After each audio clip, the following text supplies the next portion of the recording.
Good thing first, then the rest of it. It's Sunday, so at the end, I'll give you your week. 3 dates worth the calendar, including the last home football for a while. But first, this is CLT Daily. I'm Steve Babulis. It's Sunday, August 23rd. Your independent daily briefing for the Queen City. Today, last year, roughly 1,100 people came home to Mecklenburg County from prison. The county's housing program for them has 12 beds. Here's the shape of it before the people in it. 1,100 returns in 2025. 74% of those people identified as Black, about 18% as white, about 7% Latino, and statewide, more than 1 in 4 people leaving North Carolina prisons face homelessness.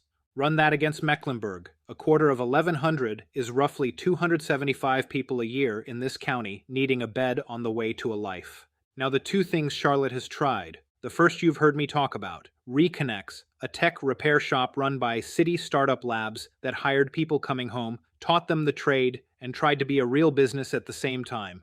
$400,000 in state money behind it. It closed last month after 1 year. Founder Henry Rock's assessment, and it's an honest one, it was not the sustainable enterprise we hoped for. Device repair runs on thin margins. Being a good employer and a profitable one at once turned out to be 2 jobs. The second is smaller, and it seems to be working. The sheriff's office runs a house. Transitional housing, stays of about 3 months, a place to establish a foundation. Dorian Johnson, the detention director there, put the problem plainly. There's been a gap to help people establish a foundation when they get released. Gary Montgomery lives there. He's a year clean from crack cocaine. On the process of coming home, he said, this makes that process much easier. And Mustafa Jenkins, who went through City Startup Labs before it folded, said it was the best program that ever impacted his life. Here's where that leaves us.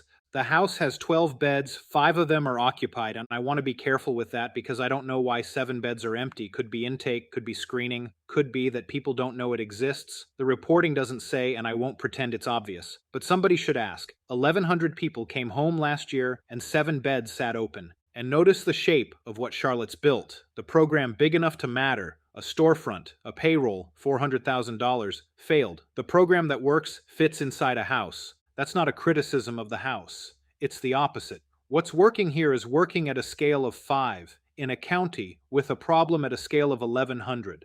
I told you 2 weeks ago about 2 deaths inside the county jail, and I asked then what the jail inherits. This is the other end of it. What the county inherits when people leave. All right, here's what else you need to know today. 2 things. Land Tuesday. School starts. 147,000 students. And the Charlotte-Mecklenburg School Board votes on releasing what it legally can from the Crystal Hill investigation. On that list, communications, timeline, methodology, and costs. Same morning. If the vote passes, a report comes September 8th. Second, the data center clock. Thursday was roughly the halfway point of Charlotte's moratorium, and the city held a town hall. Still no draft ordinance. What did come out was a number. Depending on the facility, a data center can use 35,000 to 1.2 million gallons of water a day. Charlotte Water Director Angela Charles told residents, quote, data centers are not priorities over citizens.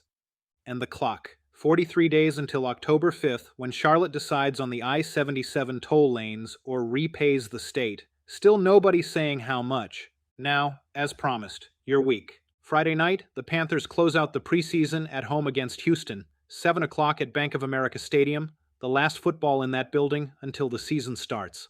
Saturday, Good Food on Montford serves its last dinner after 17 years. 6 days. If you're going, that's the window. And further out, mark September 5th, Charlotte FC are home against Houston, 7:30. That's CLT Daily for Sunday, August 23rd. I'm Steve Babulis. We'll be back tomorrow. Same time, same city. Until then, Charlotte, take care of each other.